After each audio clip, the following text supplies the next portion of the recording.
dari Universitas Borneo Tarakan, Fakultas Perikanan dan Ilmu Kelautan, jurusan Aquakultur Lokal A1, kelompok 5 yang akan menjelaskan laut subtropis dan laut tropis.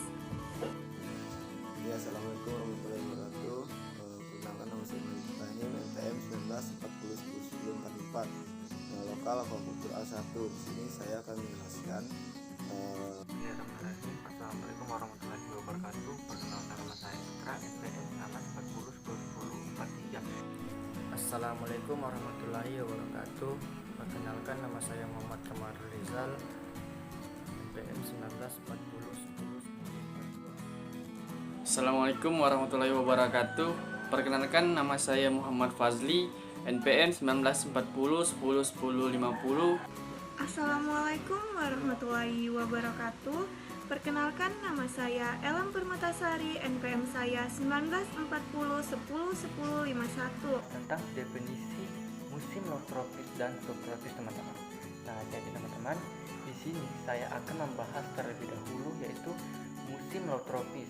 Nah, musim laut tropis atau biasa juga disebut dengan tropis yaitu berasal dari kata tropikos yang dalam bahasa Yunani yaitu berarti garis balik.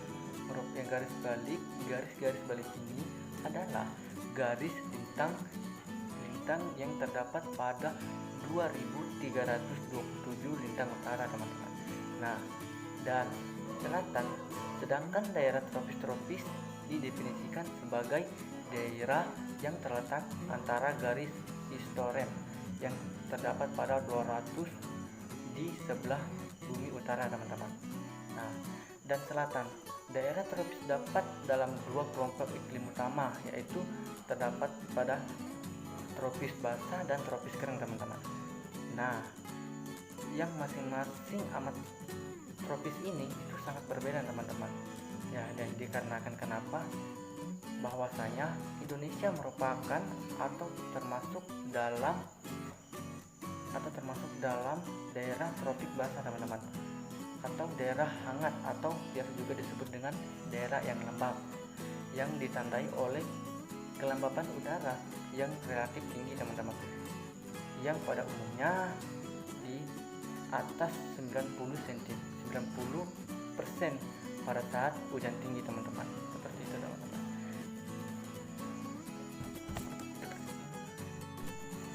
Baik, teman-teman, di sini saya akan membahas lagi yaitu subtropis, teman-teman. Nah, subtropis ini, teman-teman, adalah sebuah wilayah bumi yang berada di utara dan selatan, teman-teman, yaitu setelah wilayah tropis yang dibatasi oleh garis balik utara dan selatan pada lintang 23,5 utara dan selatan, teman-teman. Jadi itulah penjelasan dari saya. Sekian dari saya, wabillahi taufiq wal hidayah. Wassalamualaikum warahmatullahi wabarakatuh. Oke. Baiklah, teman-teman, di sini saya akan menjelaskan perbedaan antara wilayah laut tropis dan juga subtropis. Pertama, saya akan menjelaskan laut tropis. Di laut tropis memiliki tingkat produktivitas yang sangat tinggi karena intensitas penyinaran matahari terus-menerus sepanjang tahun dan hanya memiliki dua musim, yaitu musim kemarau dan juga musim hujan, sehingga kondisi ini sangat optimal bagi kehidupan fitoplankton sepanjang tahun. Tumbuhan di daerah tropis ini biasanya berdaun lebar, hijau dan aktif atau tidak menggugurkan daun. Jika memiliki perilaku peluru, mereka tidak dipengaruhi oleh suhu atau durasi radiasi matahari, melainkan oleh ketersediaan air di tanah. Yang kedua, di sini saya akan membahas tentang laut pada wilayah subtropis, teman-teman.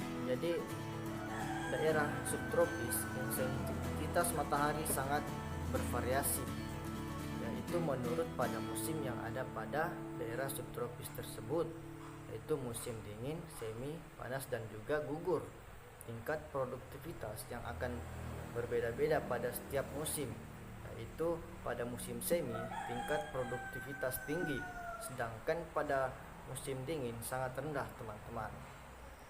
Jadi pada wilayah tropis yang dibatasi oleh garis balik utara dan juga garis balik selatan pada lintang 23,5 derajat utara dan selatan, kondisi iklim tropis diwarnai dengan gangguan dan rintangan dari alam seperti badai, hujan salju, atau tornado teman-teman.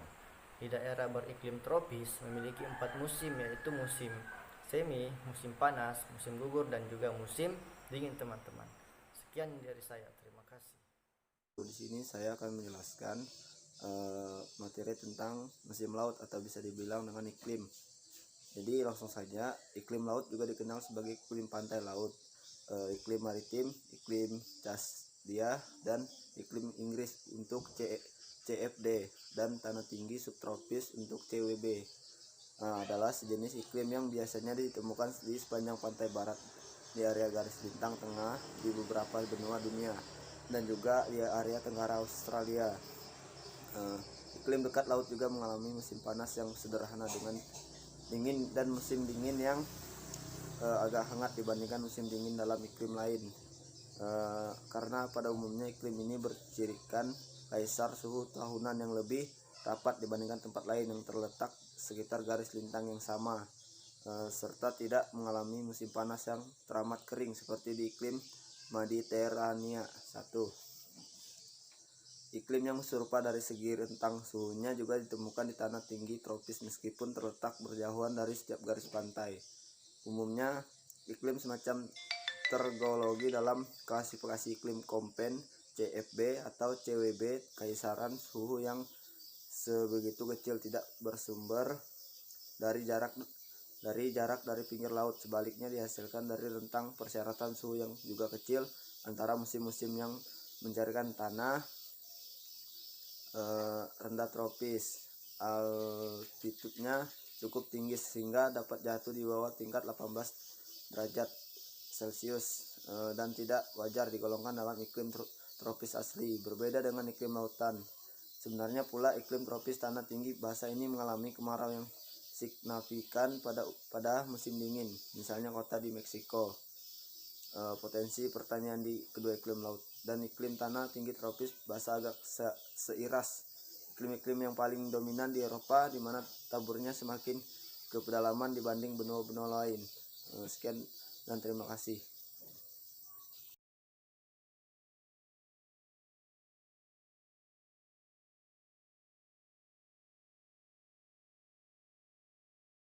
Oke, di sini saya akan menjelaskan tentang jenis ekosistem laut tropis.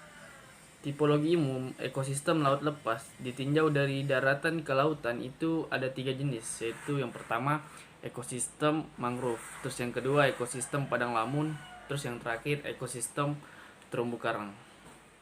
Oke, yang pertama di sini saya akan menjelaskan tentang ekosistem mangrove. Mangrove itu sering disebut sebagai hutan bakau dan merupakan ekosistem peralihan antara darat dan laut ataupun dengan perairan sekitar muara sungai. Oleh karena itu, ekosistem ini dipengaruhi oleh pasang surut air laut. Mangrove diartikan sebagai kelompok tumbuhan yang terdiri dari berbagai jenis dan suku yang berbeda, tetapi mempunyai persamaan kemampuan penyesuaian diri yang sama terhadap habitat yang dipengaruhi oleh pasang surut air laut. Oke, yang kedua di sini saya akan menjelaskan tentang ekosistem padang lamun. Padang lamun itu memiliki struktur rizoma yang sangat luas dan kuat, sehingga mampu menjaga stabilitas sedimen dasar laut dan mencegah abrasi akibat arus dan gelombang laut. Selain itu, lamun juga memiliki kemampuan filtrasi yang bagus dan secara efisien dapat menjaga ekosistem terumbu karang dari masuknya sedimen ke arah laut. Padang lamun yang luas dan membentuk habitat bagi banyak organisme laut dan saling berinteraksi membentuk ekosistem padang lamun. Oke, yang terakhir di sini saya akan menjelaskan tentang ekosistem terumbu karang. Ekosistem terumbu karang itu sangat dipengaruhi oleh faktor-faktor lingkungan laut seperti tingkat kejernihan air, arus, salinitas, dan suhu. Tingkat kejernihan air dipengaruhi oleh partikel tersuspensi antara lain akibat dari pelumpuran, dan ini akan berpengaruh terhadap jumlah cahaya yang masuk ke dalam laut. Sementara cahaya sangat diperlukan oleh zooxanthella yang fotosintetik. dan hidup di dalam jaringan tubuh binatang pembentuk terumbu karang. Oke teman-teman, di sini saya akan menjelaskan ciri-ciri ekosistem dan organisme yang ada di laut tropis dan laut subtropis. Ciri-ciri ekosistem laut tropis. Ekosistem laut tropis memiliki beberapa ciri-ciri berbeda dengan laut lainnya, seperti sinar matahari yang terus-menerus sepanjang tahun. Hanya ada 2 musim saja, yaitu musim hujan dan musim kemarau. Hal ini merupakan kondisi optimal bagi produksi fitoplankton. Memiliki predator tertinggi jaringannya, makanan dan struktur topik komunikasi plankton.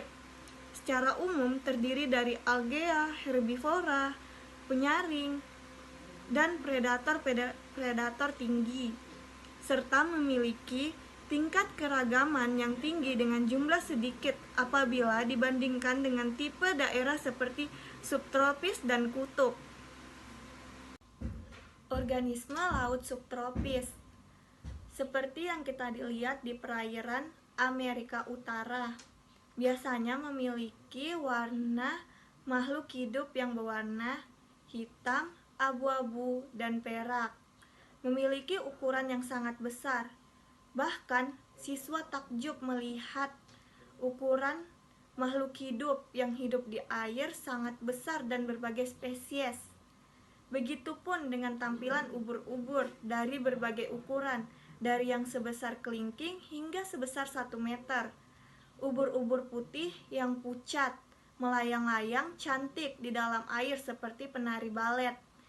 Dan ada pula berwarna perak, keemasan, bergerak sangat lincah, ada yang berukuran sangat besar.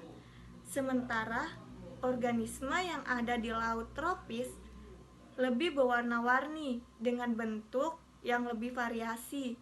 Ada ikan singa atau dikenal di Indonesia sebagai ikan duri, pengganti yang berwarna oranye dan merah darah, menyala dengan duri-duri tajam beracun yang mematikan. Ada pula sejenis ikan yang malas bergerak yang hidup di dasar samudra berwarna ungu tua bernama kitfish yang jarang sekali bergerak. Jenis predator tertinggi laut tropis. Jenis predator tertingginya adalah tuna, hiu kecil, dan hiu sedang. Predator lainnya adalah cumi-cumi dan lumba-lumba. Laut subtropis, predator tertingginya adalah lumba-lumba, anjing laut, singa laut, ikan paus, burung-burung laut, dan predator lainnya adalah ikan salem dan cumi-cumi. Sekian dari video kami. Jika ada salah kata atau materi yang kurang, kami mohon maaf. Wassalamualaikum warahmatullahi wabarakatuh.